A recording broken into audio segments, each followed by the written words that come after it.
The Lion, the Witch, and the Wardrobe. Chapter 6. Into the Forest.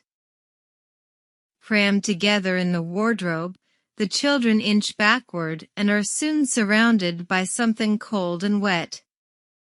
Peter and Susan comment on the new sensations, but Edmund suggests that they get out of the wardrobe, since the tour group has passed them by.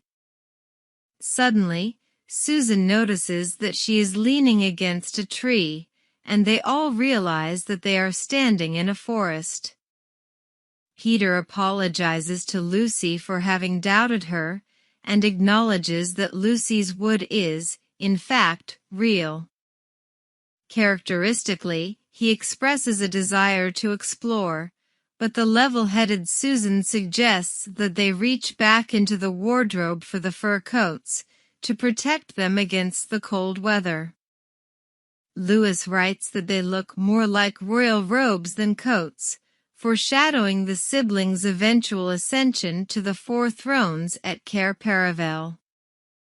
The ecstatic Lucy suggests that they all pretend to be Arctic explorers, but Peter responds that it isn't necessary to pretend in a place like Narnia.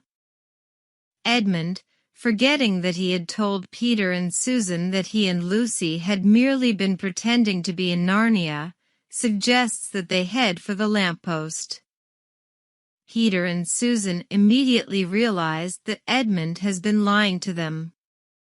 Peter is especially angry with his brother for having made them doubt Lucy. Edmund follows his siblings towards the lamppost, grumbling to himself that he will make them all pay. Lucy, having been designated the leader of the group by Peter, suggests that they visit her friend, Mr. Tumnus. When they arrive at his cave, however, they discover that the door has been broken off of its hinges, and the cave has been destroyed. There is a notice nailed into the carpeting declaring that Mr. Tumnus has been arrested for high treason against Her Imperial Majesty Jadis, the Queen of Narnia, Chatelaine of Cair Paravel, Empress of the Lone Islands, etc. The notice is signed by Fenris Ulf, captain of the secret police.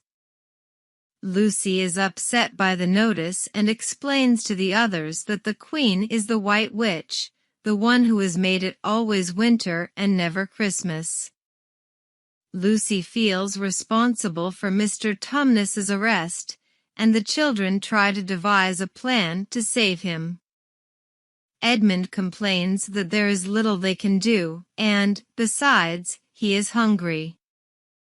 Peter tells Edmund to hush up and suggests that they try to figure out where Mr. Tumnus has been taken.